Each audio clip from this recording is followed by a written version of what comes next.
కాంగ్రెస్ గురించి మాట్లాడే అర్హత మీకెక్కడుందని నేను అడుగుతున్నా.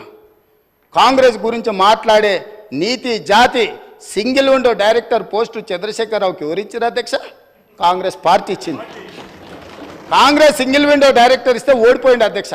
ఓడిపోయినా కూడా సింగిల్ విండో చైర్మన్ చేసిన మదన్ మోహన్ గారు. కాంగ్రెస్ రాజకీయ జీవితం పెట్టిందే వాళ్ళ కాంగ్రెస్. హరీష్ రావు గారు ఏముండే అధ్యక్ష? వార్డు మెంబర్ ఉండేనా? మీరు ఉన్నారు కదా ఆ రోజు ఎమ్మెల్యేగా. ఎమ్మెల్యే వార్డు మెంబర్ లేని హరీష్ రావును రాష్ట్ర మంత్రిగా చేసింది రాజశేఖర రెడ్డి కాంగ్రెస్ పార్టీ కాదా అధ్యక్ష? ఇంతకంటే హీనమైన చరిత్ర ఎవరికన్నా ఉంటుందా అధ్యక్ష?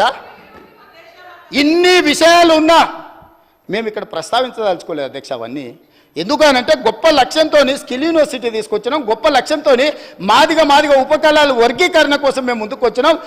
గొప్ప లక్ష్యంతో రైతు రుణమాఫీ చేసి రైతులను ఆదుకొని రుణ విముక్తులను చేసి తలెత్తుకొని ఆత్మగౌరవంతో రైతులు తిరిగే విధంగా ఇవాళ ముందుకు తీసుకెళ్ళాలి రైతులను. మేము వస్తే వచ్చిన కాడి నుంచి మైక్ ఇస్తేనేమో శాపనార్థాలు, మైక్ ఇవ్వకపోతేనేమో పోడియంలా మొత్తం సమయం తీయండి అధ్యక్ష. ఎన్ని గంటలు మాట్లాడినరో మీరు చూడండి అధ్యక్ష. ఎందుకు నడిపినరు అధ్యక్ష? మీరు అర్ధరాత్రి వరకు 3:30 వరకు వాళ్ళకి మైక్ ఎన్నికనే కదా అధ్యక్ష. ఇది మీ గొప్పతనం కాదా? గతంలో బడ్జెట్తో పాటు గ్రాంట్స్ కానీ డిమాండ్స్ కానీ గిలిటన్ చేసి పాస్ చేసుకొని పోలేదా అధ్యక్ష? 5 సంవత్సరాలు నేను ఎమ్మెల్యేగా ఉంటే ఏ ఒక్కరోజు అక్కడ నిలబడనియలేదు అధ్యక్ష.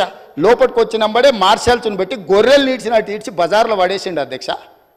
మా సోదరుడు కోమటిరెడ్డి వెంకటరెడ్డి గారిని, మా మిత్రుడు సంపత్ కుమార్ గారిని శాసనసభ సభ్యత్వాలు రద్దు చేసి అన్యాయంగా చేయని శిక్షకు వాళ్ళను ఉరేసిండ్రు అధ్యక్ష.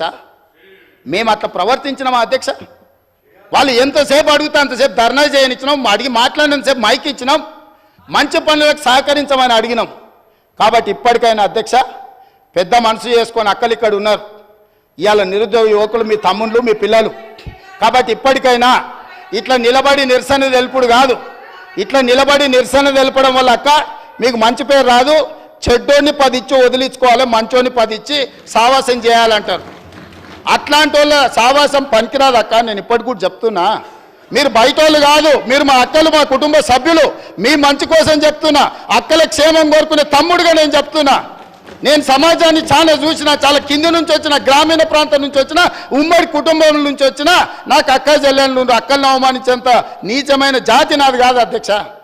చెల్లెలు జైళ్ళు ఉంటే రాజకీయాల కోసం బజార్లలో తిరగటోని కాదు అధ్యక్ష నేను.